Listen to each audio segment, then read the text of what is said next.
আজকে আমরা একটা রেজাল্ট শিট বানাবো। তো এর জন্য আমি এক্সেলে আমি যে স্কুলের রেজাল্ট শিট বানাবো সেই স্কুলের একটা নাম দিয়েছি এবং এটা মানে কোন পরীক্ষার রেজাল্ট হবে সেটার নাম দিয়েছি এবং আমি কিছু কলাম বানাইছি, একটা হচ্ছে আইডি, একটা নেম, আর কিছু সাবজেক্ট এবং টোটাল, অ্যাভারেজ, আর হচ্ছে গ্রেড, ম্যাক্সিমাম এবং মিনিমাম দিয়ে কয়েকটা আমি কলাম বানিয়ে নিয়েছি। এখন আমি কয়জনের রেজাল্ট আমি বের করব সেই কয়জন অনুযায়ী আমি একটা বর্ডার দিয়ে একটা আমি টেবিলের মতো বানিয়ে নিলাম, অল বর্ডার দিয়ে। এখন এই আইডিতে আমি একটা ইউনিক ভ্যালু করব যেন আর কি এখানে শুধু নাম্বার আমার ইনপুট দিতে পারি এবং সেই নাম্বারটা 4 সংখ্যার হয়। সেরকম একটা আমি ইউনিক ভ্যালু করার জন্য এই ফর্মুলাটা ইউজ করতেছি। আপনারাও এই ফর্মুলাটা ইউজ করবেন। এই ফর্মুলাতে আমি অ্যান্ড, তারপরে হচ্ছে লেন, কাউন্ট ইফ এগুলো ইউজ করছি।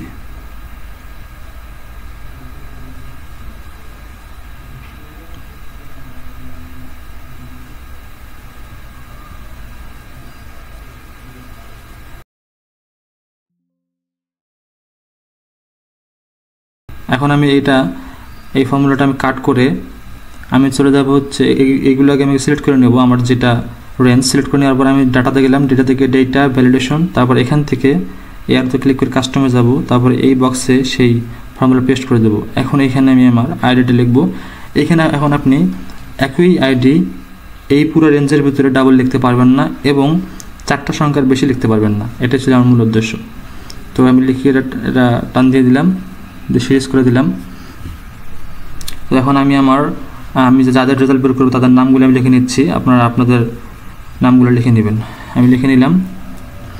এখন আমি এই সাবজেক্টগুলোর মাঝে আমি প্রাপ্ত নম্বরগুলো ইনপুট দিয়ে নেব এবং মাঝখানে দেখেন আমি এ বি লিখে দিছি। এই এ বি মানে হচ্ছে এই পরীক্ষার দিনে সেই ছাত্রটি অনুপস্থিত ছিল, মানে অ্যাবসেন্ট ছিল। সবাই তো সব পরীক্ষায় অংশগ্রহণ করে না, তো সেই জন্য আমরা যে পরীক্ষায় যে অ্যাবসেন্ট ছিল সেটা আমরা লিখে দিচ্ছি অ্যাবসেন্টে।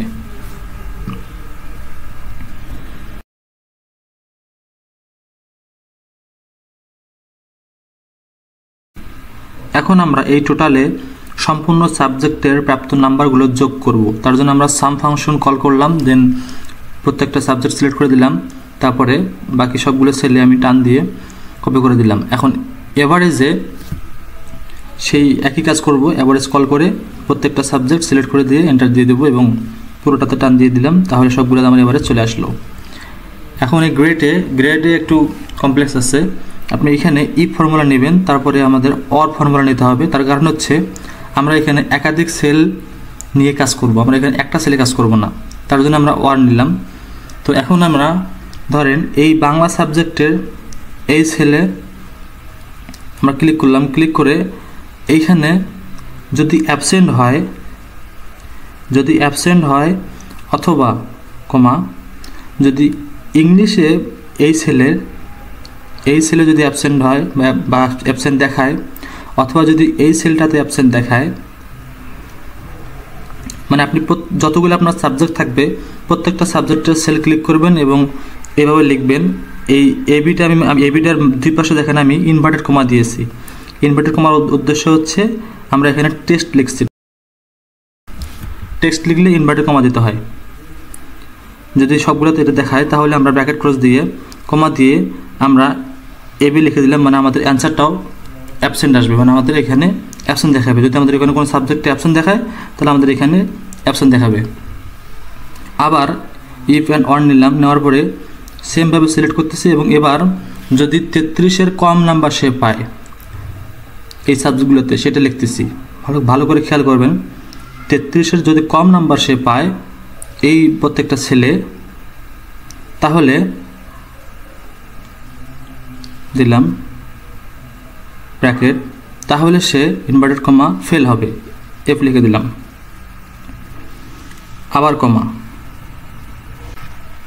এবার আমরা জাস্ট ইফ ফর্মুলা নিয়ে কাজ করব। এবার আমাদের আর অর প্রয়োজন নাই, তার কারণ আমরা জাস্ট একটা সেল নিয়ে এখানে আমরা কাজ করব, জাস্ট এভারেজ নিয়ে। তো আমরা এভারেজের এই ঘরটা ক্লিক করলাম, যদি এই সেলটাতে কেউ 80 অথবা 80-এর উপরে নাম্বার পায় তাহলে সে এ প্লাস হিসাবে গণ্য হবে। আবার ওই সেলটাতে যদি কেউ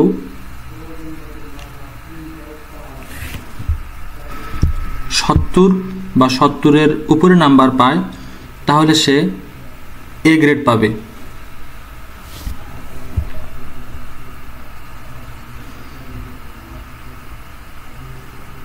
আবার আমরা ইফ কল করলাম, এখন আমরা ইফ দিইনি মনে হয়, এখন আবার আমরা ইফ কল করলাম, দেন আবার ওই সেল সিলেক্ট করলাম। এখন ওই সেলে যদি কেউ 60 বা 60-এর উপরে যদি পায় বা 60-এর উপরে যদি পায় তাহলে সে এ মাইনাস হিসেবে গণ্য হবে বা তার গ্রেড হবে এ মাইনাস। আবার আমরা ইফ কল করলাম, ওই সেলে যদি কেউ 50 অথবা 50-এর বেশি পায় তাহলে সে বি গ্রেড পাবে। আবার ইফ কল করলাম, দেন ওই সেলটা সিলেক্ট করলাম। এখন ওই সেলে যদি কেউ 40 পায় বা 40-এর বেশি তাহলে সে সি গ্রেড পাবে।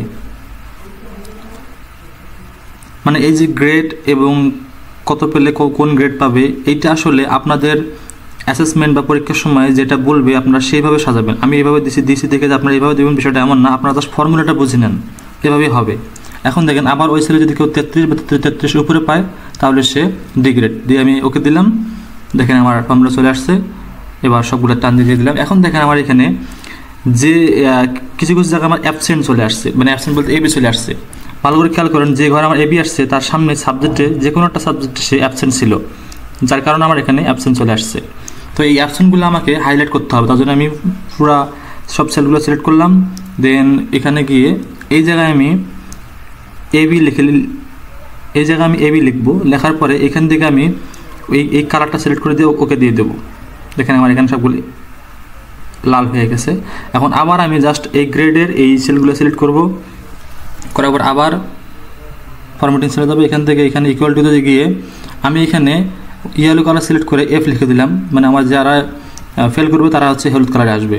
এখন আমি ম্যাক্সিমামে আমি সবার জন্য ইন্ডিভিজুয়ালি আলাদা আলাদা আমি সর্বোচ্চ মার্কগুলো বের করতেছি, তার জন্য আমি আলাদা আলাদা লিখতেছি। লেখার পরে আমি এখানে টান দিয়ে দিলাম।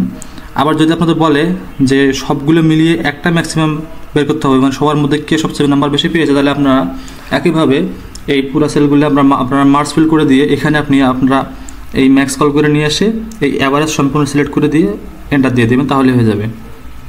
আমি আগেরটা রাখতেছি, আমি সবার আলাদা আলাদা আমি ম্যাক্সিমাম রাখবো। দেন মিনিমামটা বের করবো, মিনিমাম কল করে তারপরে সবগুলো সাবজেক্ট টান দিয়ে নিয়ে এন্টার দিয়ে দেবো, দেন ড্রাগ করব। এখন আমি এগুলো একটু ফরম্যাটিং করব। আমার একটা কলাম বাড়াতে হবে, কারণ আমার এখানে র্যাঙ্কটা আমি এখনও বসাইনি। তো কলাম বাইরে নিলাম, র্যাঙ্ক বসালাম। এখানে আমি এখন র্যাঙ্কের ফর্মুলা কল করব, র্যাঙ্ক। দেন আমি অ্যাভারেজ থেকে আমি ফার্স্ট সেল ক্লিক করলাম, তারপরে আমি কমা দিয়ে পুরো average first to last drug করলাম, দেন লক করে দিলাম F4 দ্বারা, তারপরে কমা দিয়ে এখানে দেখেন দুইটা অপশন আছে, উপরেরটা মানে 0 আর নিচেরটা 1। যদি আপনি 0 দেন তাহলে আপনার ছোটোর থেকে বড় হবে, আর 1 দিলে বড় থেকে ছোটো হবে। আমি 0 দিয়ে দিলাম, আমার ছোটো থেকে বড় চাই, তারপরে আমি টান দিয়ে দিলাম, শেষ। এখন আমি ইয়েগুলো আমার ফরম্যাটিং করবো, এটা আমার নেমগুলা আমি এটা মার্কস অ্যান্ড ফিল করলাম, নিচেরটা মার্কস অ্যান্ড ফিল করে নিই। এখন আমি এটা একটু ফন্ট চেঞ্জ করে দিচ্ছি। এই ডিজাইনটা সম্পূর্ণ আপনাদের কাছে, আপনারা একটু সময় নিলে আরও ভালো ডিজাইন হবে। আমি একটু তাড়াতাড়ি করেছি, আপনাদের মূল ভিত্তিটা জানলেই হলো, বাকি ডিজাইনটা এটা আপনাদের পছন্দের উপরে। এটা আমি টাইমস নিউ রোমানে ফন্টটা দেব, এগুলো দিয়ে দিই।